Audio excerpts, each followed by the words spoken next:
just because I think you should hear these directly. The number one quote, Supreme Court of the United States care. We should start calling this law SCOTUScare. Basically,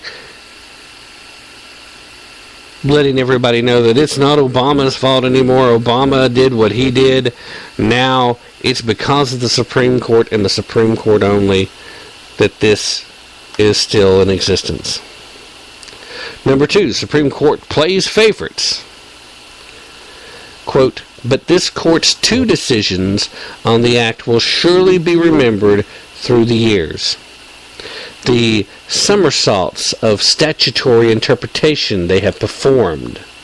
Penalty means tax. Further payments to the state means only incremental Medicaid payments to the states. Established by the state means not established by the state. And these will all be cited by litigants endlessly to the confusion of honest jurisprudence. And the cases will publish forever the discouraging truth that the Supreme Court of the United States favors some laws over others, and is prepared to do whatever it takes to uphold and assist these favorites. Number three, making a parody of the Federalist Papers. Quote, just ponder the significance of the court's decisions to take matters into its own hands. The court's revision of the law authorizes the Internal Revenue Service to spend tens of billions of dollars every year in tax credits on federal exchanges. It affects the price of insurance for millions of Americans. It diminishes the participation of the states in the implementation of the Act. It vastly expands the reach of the Act's individual mandate, whose scope depends in part on the availability of credits. What a parody today's decision makes of Hamilton's assurances to the people of New York. The legislature not only commands the purse, but prescribes the rules by which the duties and rights of every citizen are to be regulated. The judiciary, on the contrary, has no influence over the purse, no direction of the wealth of society, and can take no active resolution whatever. It may truly be said to have neither force nor will, but merely judgment. The number 4 top quote, according to theblaze.com, quite absurd. Quote, the court holds that when the Patient Protection and Affordable Care Act says exchange established by the state, it means exchange established by the state or the federal government. That is, of course, quite absurd, and the court's 21 pages of explanation makes it no less so. I gotta tell you, from having read it, I'm in agreement with him. Spending so much time talking about ambiguity and determining if something's ambiguous or not, and then having to look at the remainder of the law and see where it's placed within the law, where part of the structure of the law that it fits, as to determining what the ambiguity may or may not actually be. You can take 21 pages, you could take 2,100 pages, and it still doesn't change the fact that there was no ambiguous language. Anyway, number 5. So obvious. Quote, this case requires us to decide whether someone who buys insurance on an exchange established by the Secretary gets tax credits. You would think the answer would be obvious. So obvious there would hardly be a need for the Supreme Court to hear a case about it. Quote number 6, pure applesauce. Something tells me he wanted to say something different there. But he said applesauce. Quote, the court claims that the act must equate federal and state establishment of exchanges when it defines a qualified individual as someone who, among other things, lives in the state that established the exchange.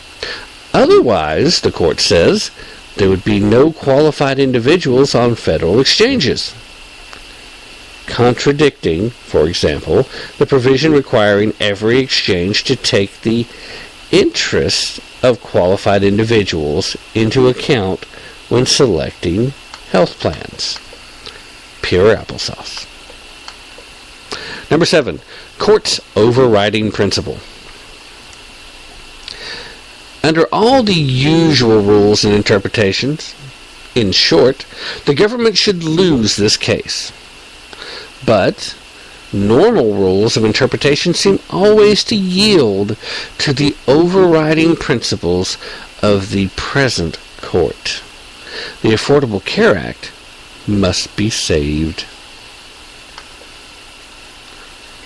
Number 8, not our place.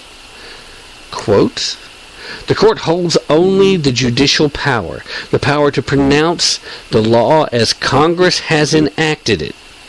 We lack the prerogative to repair laws that do not work out in practice, just as the people lack the ability to throw us out of office if they dislike the solutions we concoct. Trying to make its judge-empowered approach seem respectful of congressional authority, the court asserts that its decision merely ensures that the Affordable Care Act operates the way Congress meant it to operate. The court forgets that ours is a government of laws and not of men. That means we are governed by the terms of our laws, not by the unenacted will of our lawmakers. Even less defensible, if possible, is the court's claim that its interpretive approach is justified because this act does not reflect the type of care and deliberation that one might expect of such significant legislation. It is not our place to judge the quality of the care and deliberation that went into this or any other law. A law enacted by voice vote with no deliberation whatever is fully as binding upon us as one enacted after years of study, months of committee hearings, and weeks of debate. Much less is it our place to make everything come out right when Congress does not do its job properly. It is up to the Congress to design its laws with care, and it is up to the people to hold them accountable if they fail to carry out that responsibility.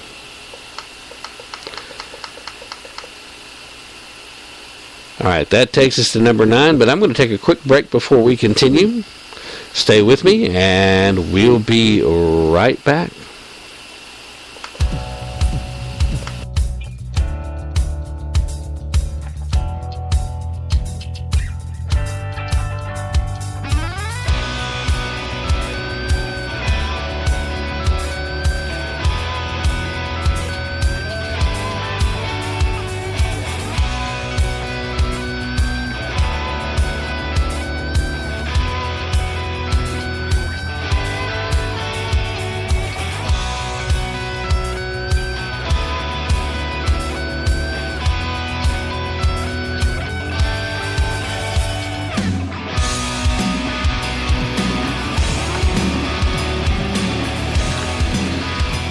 All right, ladies and gentlemen, we are back. Thanks for staying with us.